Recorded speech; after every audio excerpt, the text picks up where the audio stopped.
Hello and welcome to the Lower League Looks League One podcast brought to you by myself, Seb, and Jamie. Jamie, how are you doing? Well, I was all right until this ray of light decided to shine directly into my eye. I'm going to have to sort that my blind out. The audio listeners won't know what I'm on about, but I've got a great beam of light coming from my window just shining in the middle of my face. But yeah, apart from that, I'm all right. So yeah, how are you? I'm good, thank you. It's just glaring right on was on your right eye. So It's gone just now. a little peek there. It's gone now. Yeah, I'm good, thank you. Yeah, a little bit of a busy weekend. Obviously, lots of football. I was at Oakwell on Saturday, and then was working as well for the rest of the weekend. So yeah, lots going on. Pretty busy. We're actually obviously recording this on a Tuesday, which is pretty unusual. We're normally a Monday recording session, but not this time around because Jamie celebrated his birthday. How was your birthday? Yeah, it was all right. It was good. I enjoyed it. I mean, Mondays aren't the best days to have a birthday, I don't think, but it was good fun. I went out on Saturday, so that was after the Lincoln their last game of the season. So no, it was good. Celebrating Donny getting the playoffs. We have to mention that. We'll get to talk about them loads next season when they get promoted. But yeah, an hour and a half. No, it's been good. A minute and a half in, and you already mentioned Donny. You know, this is only going one way. This isn't it? You know, but yeah. Well, Donny aren't in League One yet, so not yet. We can't speak about them too much, but yeah, there are. That's it. We've now had all 46 league games of League One. Plenty of ups, plenty of downs, and this episode will sort of cover a little bit about what we've thought to each team in the league. Whether they sort of exceeded expectation, whether we've been a little bit disappointed, any standout players, things like that. Just sort of a generic review, really, of the whole season, and whether teams deserve to be in certain positions over the course of the season, and who got lucky in terms of their final league standing. So we'll start from bottom to top, work our way up, from the relegation zone to sort of the mid-table, to the top 8, to the playoff zones, and then, of course, to the 2 automatic promoted clubs. If you have missed the results on Saturday, just to let you guys know, Portsmouth finished top of the league, and Derby managed to secure a victory on the last day to join Portsmouth in gaining promotion to the Championship. Bolton finished 3rd, Peterborough 4th, Oxford 5th, and Barnsley finished 6th. Meanwhile, at the bottom, it's as it was with Carlisle already previously relegated, as were Port Vale and Fleetwood, and the results elsewhere meant Cheltenham were relegated down to League Two. So that's a very quick summary. We're going to go into and digest that a little bit more. Jamie, we'll start at the bottom with Carlisle. So they finished the season after 46 games with 30 points on a minus 40 goal difference. It's just not really been good enough for them, has it, this season? No, I mean it's as simple as that, isn't it? They were probably punching a little bit, weren't they, in terms that they came in the division through the playoffs last year, and they were sort of maybe just too early for them in a way that they've this investment sort of come this season, has it, with all the American investors that they've got coming in, and maybe the promotion was just a little bit too early. As nice as it was a moment, I'm sure, for them getting promoted last season, beating Stockport, didn't they? Who obviously they've won the league this year in League Two. But yeah, maybe just a little bit too early. I mean, you look through their team, their stats, and there's just nothing at all to write home about. Top scorer, Jordan Gibson with 7. Top assist, Sam Lavelle with 4. I mean, it's not anything you want to celebrate. Is it only one player with more on FootMob? This is a FootMob rating of more than 7, being Harrison Neal. I don't know how much we put into FootMob, but it shows at least something, doesn't it? That they've had a team who just hasn't performed at the level needed. And yeah, they've been very quickly sent back down to League Two. Yeah, it just really hasn't been good enough. There were a couple of signings in January that perhaps gave some fans hope, but not many really. It was sort of the damage had already been done at that point in the window. Bringing Lewis in from Bradford seemed a good signing in theory, but in reality, it just wasn't able to stop the relegation. Next up is Port Vale. They sort of hit the headlines for the wrong reason right at the start of the season. Got to get it in early. With that emphatic defeat to Barnes, a 7-0, they lost. And they finished the season in a pretty poor way as well, finishing second bottom, 23rd in the league. Did that first result just set them up for failure, Jeremy? I think it was more the run towards the end that set them up for failure. As much as I'd love to say it was all Barnsley, said, but they just never really got going, did they? They've just had a really poor season. It's not like they've had a good section of the season, then a bad. They've just been poor throughout. And obviously they've got a new manager in Darren Moore, and he's done the square root of nothing really for them in terms of trying to keep them out of the relegation zone. The fact that they've got to imagine they've put a little bit of money into getting Darren Moore in, because obviously he's a high profile manager, a championship manager earlier on in the season. Obviously got promoted from League One last year with Sheffield Wednesday, and then to drop down right to the bottom of League One. You've got to imagine there's a real incentive behind that, but it's just not happened, has it? They've gone down, not being able to avoid relegation. A really poor run under him. I'll see if I can find exactly there it is. 17 games, 2 wins, 4 draws, 11 losses for Darren Moore. Obviously, you can't just blame Darren Moore. I mean, they were doing badly before he came in, but it was just a job that just never seemed to get going, really. I didn't think they'd never really propelled themselves away from the relegation zone, where maybe a team like Cambridge, obviously we'll get onto with Gary Monk, they sort of pulled themselves out of the way, didn't they? Whereas Port Vale, they just never looked like getting out of it. Yeah, I agree. I do think the Darren Moore appointment, I said this at the time, it was just so strange, really. I think it was perhaps just under a month since he left Huddersfield, who themselves weren't in great position under Moore, but he jumped to the bottom of League One, somewhere he'd never really managed before. Yes, he managed Wednesday in League One, but they were towards the top, and it's a different sort of kettle of fish between the top. Seb has disappeared. He's back. I'm back. I'm not sure what's happened there, but yeah, I say what I said clearly to myself in the little backstage area there. I think Darren Moore was never the right one. He's not managed in League One in the bottom half before. Yes, he managed with Wednesday, but it just from the appointment, it never really had it come off. It'd been a masterstroke. But it just never really ever got going. And they said there, in terms of the victories or the lack of victories, that's proven costly, really, for Port Vale this season. Yeah, they had that good run after they got battered by yourselves on the first game of the season. They went on a decent run, and then since September, they've not really strung any sort of run together, even a couple of games. So, yeah, maybe it was just destined to be, really, after that. After they got onto a run of bad form, they just really couldn't get out of it. So, yeah, a disappointment, obviously, for them going down.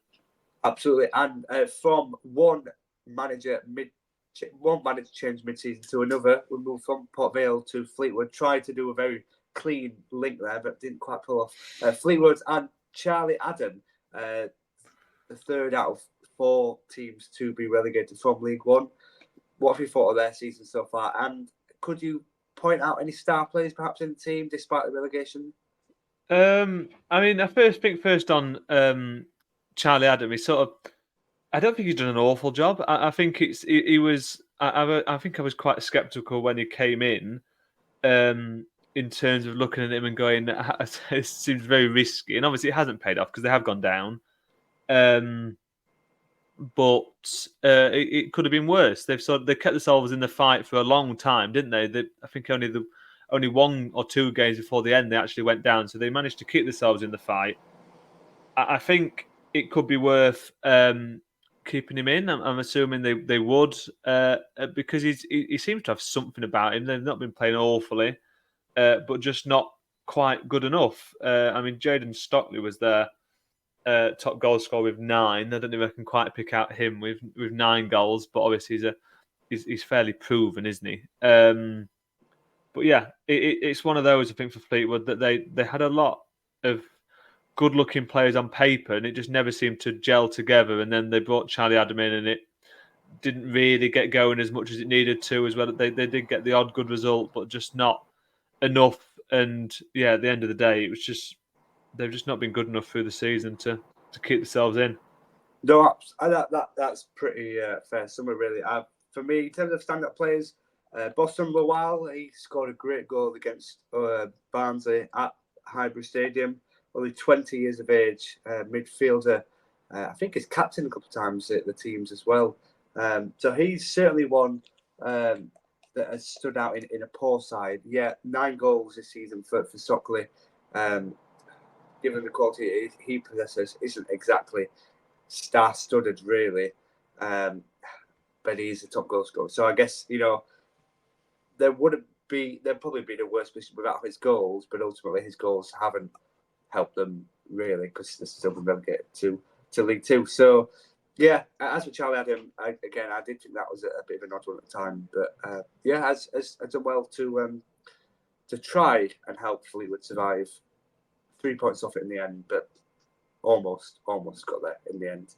A new manager as well. I think all 3 out of the 4 who finished in the bottom 4 have all had a change of manager at some point this season. One of which Cheltenham, and it was only a last day result that meant Cheltenham were relegated.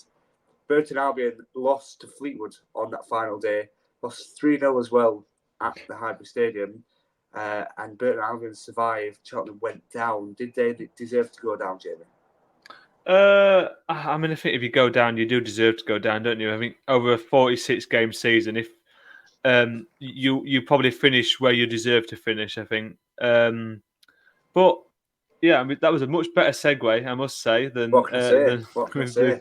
But yeah, I think they've done well to be in it for so long after that start they had. It was it like 11, 12 league games without a goal? It was something awful, ridiculous. Yeah. They just couldn't put the ball on the back of net. Obviously missing Alfie May, who was the only thing that really kept them up before. And yeah, they just never seemed to get going for a long while. That eventually did. Liam Sercombe got himself into double digits in terms of goals. He's obviously a very good League One player, but just not quite enough to keep them up. Darrell Clark's did a decent job with them, really, didn't he? Sort of making them fight for as long as they did. But yeah, just one result off in the end. But yeah, I think it's worth sticking with Darrell Clark. He's not done a dreadful job. They've just gone on too many sort of poor runs of like a string of bad results one after another, where that's just sort of undone them in the end. Yeah, no, I agree. I think Darrell Clark has come in and massively improved, as you mentioned there, since there was awful form right at the start. Yeah. One of those where it almost looked dead and buried right at the start. You never like to write teams off early, but Cheltenham were written off pretty early. Yeah. And so they've done well to, like I said, to manage right up until that final day. It's just unfortunate that results elsewhere didn't go in their favour. But, credit to Darrell Clark and credit to Cheltenham as well. They occupy 21st in the final relegation spot, 2 points below Burton Albion, who under Martin Patterson managed to survive. We mentioned a little bit earlier, final day defeat away at Fleetwood. Unfortunately, they were able to survive. Burton Albion, 2 points adrift of relegation. Did they deserve that, Jamie? But I was always quite a big fan of Aldino they had before. And obviously he got sacked, didn't he? Because they weren't doing as well as they wanted. Patterson's not done that well, but well enough to keep them in the division. I think they're one of those where they've got to be looking towards mid-table, haven't they, in terms of a sort of a progression. The last few seasons, they finished 15th, 16th, 16th, 12th, 9th, working backwards from when they were relegated from the Championship. So it's sort of been a trajectory in the wrong direction after the first couple of seasons in the division. But yeah, they've got to be looking to build into a solid mid-table team. We'll get to a run of quite a few solid mid-table teams. It's not those teams you can pencil in as they won't go up, they won't go down. Wickham, I'm looking at you at the minute. But yeah, I think that they need just to be looking to do a bit more. I don't think it's a happy season for them, really. They've just got to be thinking to do a lot more than they have. To not be safe on the final day and to be needing results in the end to go their way, obviously, because they lost, like you said. it's not a good situation for them. No, we'll change things up a little bit. So we spoke about the bottom four in a little bit of detail in terms of per side. Spoke about Burton and Albion, who just by the skin of the teeth avoided relegation. There's a sort of a little bunch of teams above the relegation zone, not quite the mid-table area that you just mentioned, but sort of above the relegation drop zone. So we'll go from Shrewsbury in 19th all the way to Bristol Rovers in 15th. So there's there's Shrewsbury 19th, Cambridge 18th, Reading 17th, Charlton 16th, and Bristol Rovers 15th. So that's 5 clubs in that little group of teams. You know, not separated by many points. Shrewsbury, Cambridge on the same, Charlton, Reading on the same. Any teams there that sort of perhaps either overachieved for you or underachieved for you, or just perhaps didn't quite finish where you expected them to finish, or maybe took us all by surprise? You could see the steam coming out your ears when you're trying to work out the maths on that. I think I was, yeah. Maths is not my strong point. It took me several glances there. I think sort of like Shrewsbury, Cambridge, they're sort of maybe that is just where they are in terms of staying in the division. Gary Monk's done okay since he came in. He's pulled them away from that relegation zone. Obviously, not a great end to the season, but they picked up a couple of decent results along the way. Beat obviously your lot, didn't they? I have to mention that they beat Wigan, and those sort of results have helped them stay in the division. As much as they need a bit more next season. Shrewsbury, pretty much the same again. They've just done enough to stay in and not really be too troubled. Reading, obviously, the point deduction is important to mention there. 6 points. You've had those 6 points on it. Only puts them up to 15th. But I always quite like Reading. I mean, when you see Reading on the list and who you're playing next, you always look a bit worried. I think that you never quite know if you can beat them because they're a very good side. I think, and they're one of those. If they can put a couple more players to their squad in the summer, hopefully no more point deductions. I don't think there are any sort of scheduled. You never really know, do you? But hopefully. They'll miss Femi Aziz, though. I think he's out of contract this year. Definitely. This summer. I think that's why it's so important that they add people to that because they've got some very good players, and if they can add a few more, then there's no reason why they can't be challenging for the playoffs. And the same goes for Charlton. I think I say a lot about Nathan Jones on these podcasts, but Nathan Jones isn't sitting in League One happily. He wants to be looking up the top end of the table, and they've been very solid since you came in, since you got them ticking. A lot of draws would, I guess, be the concern. If they can turn a few of those into wins, then it's different altogether. They're in the top half of the table and pushing towards the playoffs. And you mentioned Bristol Rovers. They're, I guess, another one of those, a bit of a League One team. Obviously, classic League One, yeah. They sort of came up a couple of years ago, didn't they? But they were in the division for quite a while before that. You see those videos on Twitter, and it's people doing the going through the divisions, and it's like you've got your Bristol Rovers, you've got your Wickhams, you've got your Shrewsbury. It's one of those. But yeah, a solid enough season. Build on last season. They finished 17th last season, so a step up into 15th. You can never complain, I don't think, at that, even if it's only an incremental step, but a step up nonetheless. Absolutely, yeah. So those are teams sort of fitted just above the relegation zone.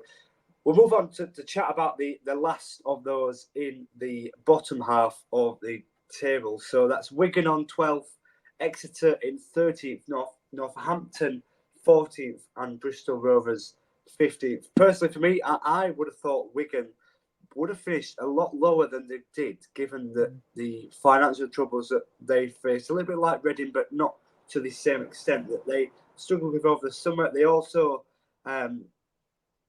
didn't have sort of a great squad. They started the season on minus points as well. So they were, for me, I think they were sort of surviving the league would have been a great achievement. But they've definitely overachieved for me. I would not have had them down as 12th. Exeter and Northampton, not sure about you, but I think that's where they are. Northampton, similarly as well, I thought they'd be sort of just scraping safety. maybe even dropping down into that bottom four. Would you agree about Northampton? Yeah, I mean, I don't mind Northampton. I think they're quite an interesting team, and sort of, I get a little bit like I said about Reading. They're one of those where you can never take the 3 points for granted when you play a team like Northampton. And Mark Leonard in midfield, obviously on loan from Brighton, I think it is. He's unbelievable. I mean, I think he's fantastic. He's one of the better players in the division for me. They've got Mitchell Pinnock up front, who's had another decent season, and they've just got a few players in that team that are reliable, and that's what you need. They're a solid mid-table team at the minute. They're one of those, I think, that the next step's always looking towards playoffs. I think Lincoln last season, obviously we'll get to, they finished mid-table last season, and then the idea is that you can push for an outside shot at the playoffs. I think that's where a team like Northampton is in terms of a very solid mid-table standing at the minute. Exeter, I guess it's sort of similar. I don't have too much to say on them. Wigan, I think they've done a really fantastic job. I mean, how many points did they have? Deducted 8, which puts them onto 70, which puts them 10th into the top 10, and they're only then 6 points off the playoffs. I mean, Sean Maloney, I think he's a very good manager. Really, I think it helped. I interviewed him at when they played Lincoln the other week, and he was a really nice guy. I think that probably helps. But he's a very good manager as well. Yeah, and he's done a great job with them. They've got a really young team. I think that's the most impressive part. And they've ended the season very well. Beat Lincoln, Pompey, and then Bristol Rovers. So that they've got themselves on the front foot. And yeah, the one for me.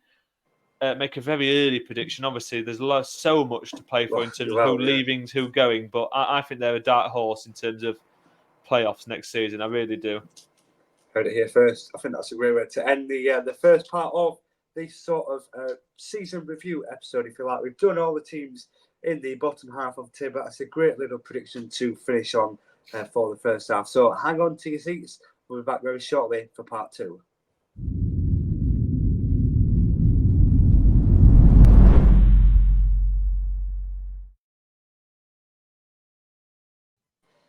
Hello and welcome back to the League One Lower League Look podcast, the season review episode, as we're calling this one, with myself, Seb, joined as ever by Jamie. We've just spoken before the break about the bottom 12 in the final standings of the League One table. Our attention now turns to the top half. So we closed chatting a little bit about Wigan in 12th. Now, if we look a little bit upwards, 11th. Leyton Orient in your season card, Jamie. Did you have Leyton Orient as 11th or higher? You know what? I can't remember. But I think the thing I would say on Leyton Orient is that they were in that playoff hunt for a long time, weren't they? I mean, they lost to Lincoln on Good Friday, and that was one of those games where the winner, you sort of looked, maybe they would be one that snuck into 6th. Leyton Orient has just sort of fell off a cliff since then. I seem to think that they never really recovered from that, maybe would be the right word. I mean, since then, how many games? 1, 2, 3, 6 games, and they've only won 2. Yeah. I mean, not great, is it? They just sort of... They didn't play... They were the better team on that day, on Good Friday. But that maybe that defeat knocked the stuffing out of them a little bit, because they've not ended the season in great style. But yeah, probably not an awful season for the mid-table. Obviously, they're first in the division after winning the League Two last season. Then that obviously is a success in terms of finishing the top half in your first season in the league. So I think they've got to be happy with how they've managed, even if they were punching above their weight a little bit in terms of going from the playoffs. I do think they'll reflect on it and think it's been a good season and a good first season. Yeah, no, I agree. I think the manager, Rich Wellens, has been great for the club, and a couple of standout players as well, most in particularly El Mazzuni. Before we leave Leyton Orient, recently Rich Wellens has been linked with the job at Barnsley. Just your quick opinion on that, Jamie? It's not going to happen. Thought you were going to back me up there. I'd just be very surprised. I mean, I know he's the bookies' favourite at the minute, but they'll... Former Doncaster player, knows the region. Former Doncaster player, former Doncaster manager. That's it. Young well, fairly young, Young in terms of managers, yeah. Yeah, managed in League Two, developed a good side, managed in League One this season with Leighton Orient. As you said, top building season upon season, getting promotion from League Two the next season, finishing top half. Progress. You sound like a man that wants Richie Wellens as your manager. So. Won't give that away, Jamie. Won't give that away. I'd just be a little bit surprised. I mean, in terms of their retain list came out today, I think, at time of recording, and Richie Wellens obviously has an instrumental part in that. That would you do the retain list and sort of be building your team towards next season and then leave? I don't know, but you never know. I mean, big club Barnsley, obviously, and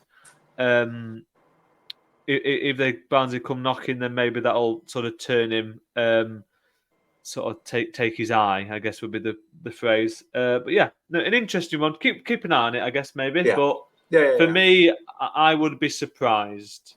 If anything does happen, I bet you it'll be after the playoff campaign that Barnsley are currently in as well. Now, above Leighton Orient in the table, we've got two sides whose season I think was looked upon differently. So we've got Wycombe and then we've got Stevenage. Would you agree that, let's say, Stevenage as final position is seemed better upon than Wycombe in terms of how the season overall has gone?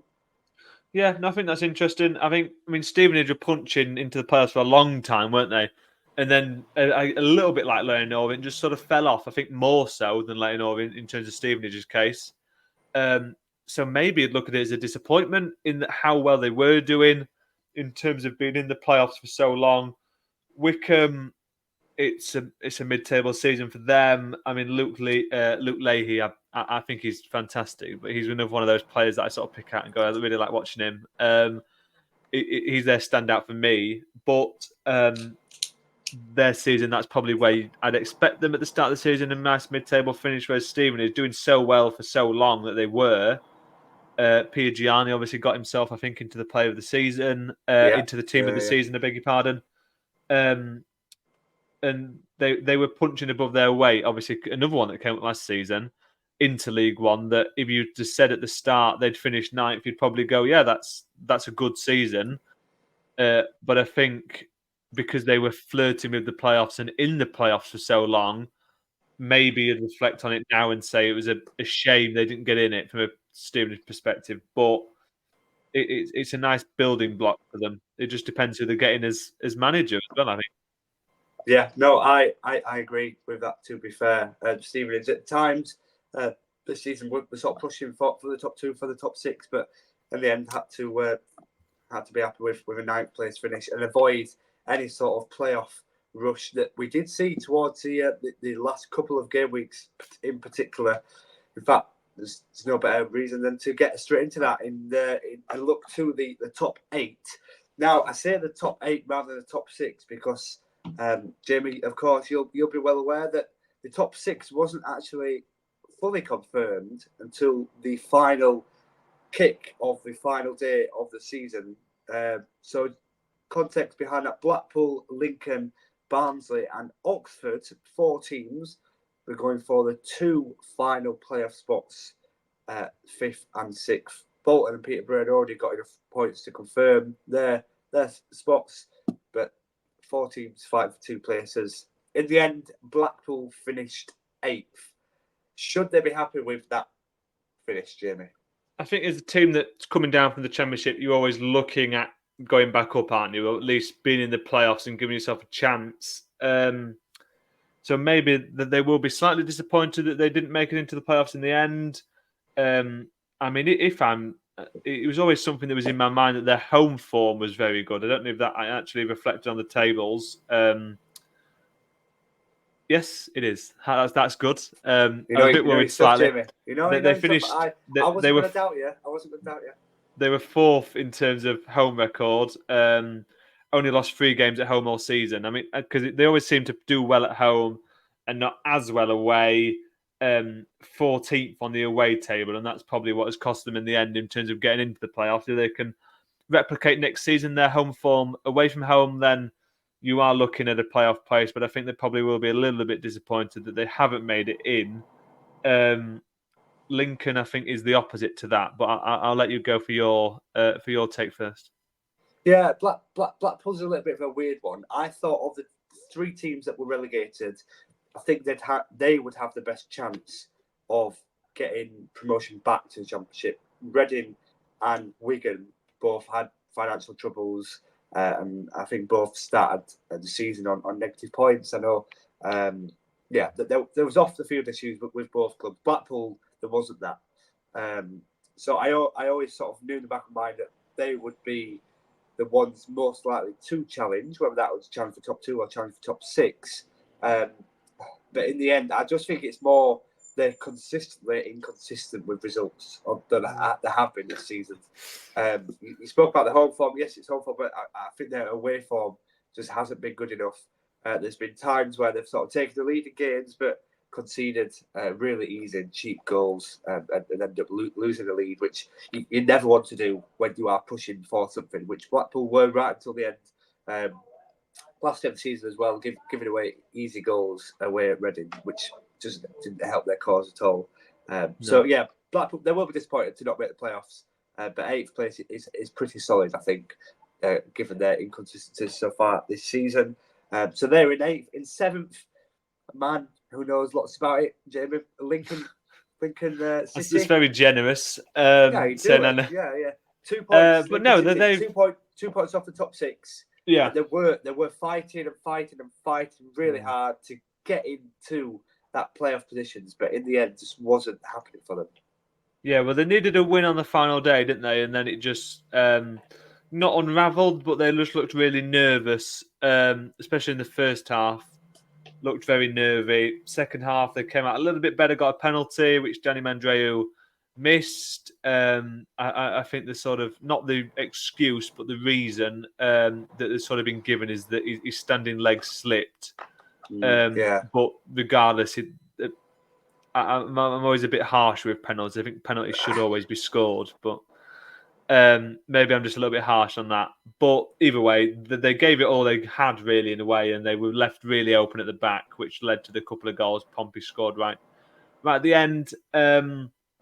But they've had a good season. It was something I asked Michael Scribala on the press conference leading into the game. I asked him, is it still a success this season if you don't get playoffs? And after what felt like an eternity, but probably about 20 seconds of thinking and just silence, he eventually he said yes. He said it would be a success, even if they didn't get into the playoffs. And I think I would agree with that in terms of how well they've done in the second half of the season. 16 games unbeaten, 1 loss in 19 before the last game of the season, and they were maybe just they were just 1 game away, 1 win away from the playoffs. Yeah. So I think that's got to be looked at as a success. Saying how poor they were over Christmas and where they were on New Year's Day, is such like a mid-table, just nowhere, that they managed to come out of that and get themselves into a real fight for the playoffs. So yeah, a disappointment. Obviously, they didn't do it in the end. I'm sure that's what they'll be feeling. Maybe not now, but on Saturday night, Sunday, they're probably feeling disappointed, but they can probably look back and think they've had a really good season there, and then they're only 1 win away next season. Come back, see if they can go that one win further. Yeah, well, they could definitely pat themselves on the backs in terms of how they have done this season. But Bill Howell, ultimately they will be disappointed that in the end, only 2 points between them. They needed a win on the final day. It's always risky going into that last day needing a result. They had times earlier on in the season when they could have clinched, the extra point here and there, the extra 3 points as well. But it just wasn't to be for Lincoln City this time round. And so now we're going to the top 6 playoff race. And I guess we have to chat about Barnsley in 6th. Now, for so long of the season, they have been in the top 6. In fact, they've not been out of the top 6 since October last year. So a long time that they've sort of been in and around it, actually pushing right up until the top 2 just over a month ago. But in the end, they managed to squeeze into the playoff spots with just 2 points clear of Lincoln in 7th. So a bit of a mixed reaction, really. Sort of in terms of the fan base, happy we've got the playoff spot, Um, although a little bit confused with the recent sacking of Neil Collins. Martin Devane is coming in terms of an interim basis. Still unclear whether he'll be here next season. It's still unclear actually if he'll take charge of the playoff games. There's rumours saying someone's going to come in before the game on Friday night. Whether that'll happen, I doubt it. I do think Devane will be the man in charge of the playoff games, which is interesting because he's not really managed a team before. He's managed just a caretaker before, but just temporary. So that'll be interesting. So sixth place, happy because we've got playoff spots is how I sort of summarise the end result. Although in terms of performances towards the back end of the season, particularly after we conceded 2 late goals at home to Bolton, which more or less saw our automatic promotion hopes being dented. Yeah, it's mediocre really. But sixth place is what Barnsley have, and ultimately it means they've got a chance to go to Wembley and a chance to get into the Championship. So all hope is not lost. Yeah, I think obviously the difference between 6th and 7th huge, because I think if you'd have finished 7th, you look at this season as a real tragedy. Yes, yeah. But I would probably stand in the camp that it's still not been a good season. No, obviously, you could still get promoted at the end of it. But the fact that you were so close to automatic promotion for so long, and you were really touching into the automatics against Derby and Bolton, and you were really in that fight. You mentioned that draw to Bolton, where you conceded those 2 late goals.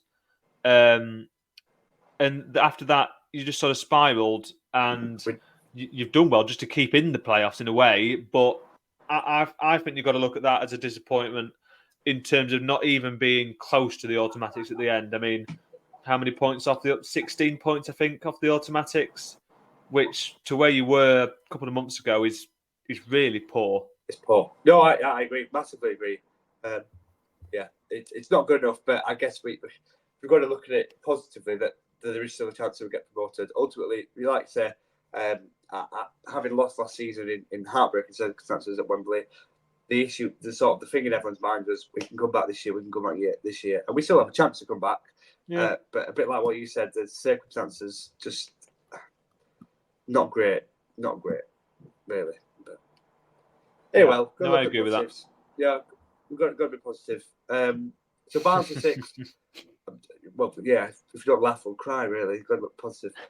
Barnsley 6th, Oxford 5th. Oxford, an interesting one, Jamie, aren't they? Given a little bit like Barnsley, they were actually toying with the automatic places for quite a long time. They dropped off in form, and over this last month or so, they've actually rescued it, and in the end, finishing 5th. Yeah. I mean, I was quite surprised they managed to rescue it. Like you mentioned, I think Des Buckingham's really sort of struggled a little bit, really. The fact that I think they were second when he came in, and for a long time they hadn't got back-to-back wins under him. But then they went on a decent run, 4-0, 4-0, 5-0, through early April. And that's really what has turned their season around. I mean, they lost to Lincoln after that, but they've got a draw and a win that was enough to keep them in the playoffs. Obviously, that Lincoln result helped them on the final day, but they're in, which I guess is the main thing, because they just have been poor for a while, really, since inconsistent, I guess, is probably the better word than poor, because they've still managed to get enough wins. But yeah, too inconsistent, and they can't do that next season and expect to get into the playoffs. I think that good start has helped them, because it means they had that head start in a way over the teams chasing them into the playoffs. But yeah, I think from the start, and with Liam Manning, it would be a disappointment where they finished. But new manager, he's taken time to adapt to the division. That it's probably not an awful result that they've managed to keep themselves in, and at least now they've got a chance at the playoffs, and all hope's not lost. No, and any stand-up players for you, really? I'd go Cameron Brannigan, sort of stalwart in midfield. I doubt he'll be at Oxford come next season. Maybe if they're in the Championship, perhaps would, but I can definitely see him getting a Championship move this summer. Who would be your sort of stand-up player from Oars? That's an interesting one. I think Cameron Brannigan, I think he's always been a Championship player, hasn't he? He's never got. He's another one.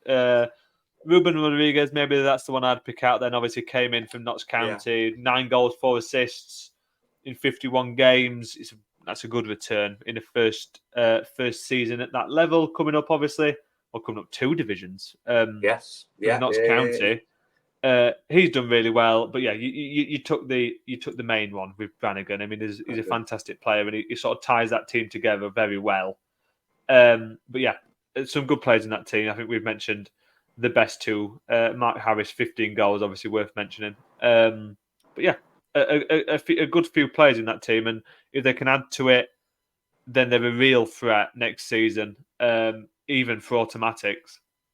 Yeah, if they don't go up, obviously they could go up. You never know. Well, they could. Yeah, that's the thing with playoffs. It's a lottery, as they say. Well, that's it. Yeah, and then the final playoff spot was Bolton and Peterborough. To be fair, themselves, nothing was ruled out in terms of an automatic place until pretty recently for both the Trotters and the Posh. Just didn't quite do enough though, neither team to get that automatic places. What do you think made either team sort of not get the top 2? I think it's difficult to pinpoint. I think Bolton maybe a little bit easier in that they just drew too many games. I mean, they drew on the final day to Peterborough. They've got Shrewsbury, Portsmouth, Stevenage, Exeter, Barnsley, all since the start of March. They've just drawn too many, especially towards the end of the season. But I think that's sort of been a theme throughout.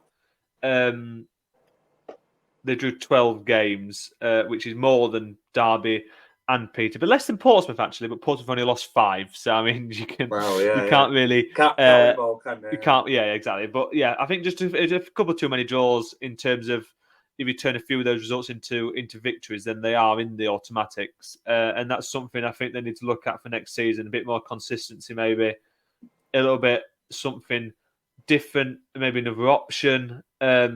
Because they've got a great team. They've got a team that should be getting promoted, and maybe they will. They obviously the favourites for the playoffs. Even finishing 3rd, you naturally are. I think favourites for the playoffs.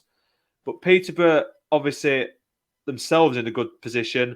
Mason Clark leaving in the summer, I think, could be crucial. You'd argue him and Harrison Burrows, their best 2 players by a decent way. Obviously, they're not the only 2. I mean, Poku maybe as well has had a good season. But yeah, I think it's hard to judge Peterborough in a way because they've had a good season. They've finished in the playoffs. Obviously, a good result, same as last season, finishing in the playoffs. But I think that maybe they're one of those where they should be looking for automatics. But playoffs, they are that's who I have my eye on in the playoffs is Peterborough. Does that mean you think they're going to win? I reckon so. Interesting. Yeah, and then Bolton, in the end, 5 points from Derby, who finished 2nd. So Bolton fought hard, but as you said, dropping 200 points. But I think you can still class it both as a success, even though obviously you'd assume they would both be looking for automatics at the start of the season. Playoffs is always a success, and only 2 teams can go up automatically, which obviously we'll touch on in a sec. But yeah, still good seasons for both of them. Yeah, absolutely. And so we will do, in fact, as you say, and move on to the automatic places. They were taken up in League One this year by Derby finishing 2nd and Portsmouth finishing 1st. So Portsmouth finished on 97 points, Derby on 92. Now, the result on the final day confirmed Derby as going up automatically. Nothing was sealed until that final day, but jubilant scenes at Pride Park, and rightfully so, do you think, Jeremy? Yeah, it's fantastic for them, isn't it? They're one of those that deserve it. I mean, obviously, there's so much trouble in terms of the transfer bans, embargo, and sort of the issues they've had over the past couple of seasons that's seen them come down just outside the playoffs last year. But they've done it this season. Paul Warren's done a fantastic job there. I don't think he probably gets the credit he deserves because he's done a really good job. Mendes Lang's been fantastic. James Collins been incredible. Cashin's always amazing at centre half. They've just done really well all round. A very successful season for them and a deserved promotion. Absolutely, I echo that as well. I think, like I said, they've been through troubling times as a club in recent years. But Paul Ward, under his leadership, I think Derby, it's painful to say a little bit, but Derby have been excellent. I should have been balanced and said, but Derby have been excellent. Credit to Paul Ward and Richie Barker, his sort of assistant. They've done great, cracking squad, cracking talent. Conor Harrihan in the midfield, Cashin at the back, with Nelson, Collins and Waghorn up top. The quality throughout the pitch. Wildsmith in goal, most clean sheets. So quality throughout the team, and you can't really complain with that too much. As for Portsmouth, although it was only 5 points in it, they took a steamroller lead, didn't they, throughout the course of the season? Yeah, they just always. It's one of them where they had so many injuries, and it looked at points where maybe that was going to catch up with them, or maybe they would just run out of steam. But they just haven't. They've been incredible. They've been the best team in the division all the way through, and they've got that top spot that comes with it. They've been superb. Colby Bishop, 21 goals. Marlon Pack obviously gets to lift the trophy for his boyhood club, which is a nice moment. Absolutely, yeah. It's just quality throughout that team. There's not a player in that team that you look at and go, they've had a poor season, or they've not been good enough, because they've just been superb. They've recruited well. I mean, Owen Moxon's someone I sort of bang on about, and he's coming in January. He's done really well for them, and they've just done very well in general. They've been by far the best team in the division for me, and Messinio's done a cracking job, a really, really cracking job. His first full season in management, isn't it? Obviously, and he's just done superb. No, I can't disagree at all with what you said there. And like I said, it was only 5 points in, so in the end, it's probably closer than what it has been for a large majority of the season. Portsmouth have just gone to the top and stayed there really most of the season. Like I said, there was a couple of times in terms of injuries. Sean Raggett was out for the season in January, I think, or around that time. Regan Poole as well. Key players for Portsmouth, but as you said, recruited well and managed really well by John Messina in his first full season as manager. So credit to Portsmouth, deserved champions, I believe. So I think that's about it, Jamie. I think, isn't it? Yeah, we got for everyone, didn't we? Covered everyone. I know sometimes we can fall foul of only talking about a few, like the teams who have stuff to play for, but it's nice to get a mention in for everybody in the division, because there's been some really fantastic teams and fantastic players in the division this year. I think it's been a good season overall. It's been very enjoyable, very dramatic. We've had lots to play for all the way through. Last game of the season, there was stuff to play for. It's been a fun season in League One, I think. Absolutely. And of course, we've still got the playoffs to come as well. Those will start on Friday and Saturday, respectively, with the first legs. So Barnsley Bolton on Friday, and then Peterborough Oxford on Saturday, with the following legs taking place on Tuesday and Wednesday next week. So lots of excitement. Playoffs is always an exciting time of the year, so plenty of drama, I'm sure, will unfold in the next few weeks or so. But that is it for the normal season. 46 games have been played. Myself and Jamie have done our best to keep you up to date. Jamie, just before we go, where can people find you should they wish to see a little bit more of your work? On Twitter or X is jjohnson_16. Got a new profile picture, so if you're very excited about that, then that's the place to go. See my generic I'm at a press box at a game of football profile picture. But lots to sort of come hopefully in the next few weeks in terms of end of season stuff for Lincoln City, or a bit lower down games with Trinity, one of the non-league teams we cover. Their season also finished, so lots to come really next couple of weeks before we sort of wind down, have a nice month off before the new season. But so jjohnson_16 for that. And Seb, how about yourself? Exciting times. I myself, Seb E. Jones, so SEB letter E Jones, all as one word. So find me on X, formerly Twitter. Lots of bounty content and some other League One stuff as well. And if you're into gladiators, then expect to see a little bit about that over the summer as well. So that is it from this sort of season review episode. Thanks to Jamie as ever for joining. We hope we've spoken about the Your League One side in a good manner. It's been a very exciting season, and it's been a great privilege to cover part of it with the lower league look. So yeah, thank you for joining us. And Sam and Callum will be back at some point this week with a little preview for the 2 exciting playoff games. So don't miss that. But from us two, we'll see you soon.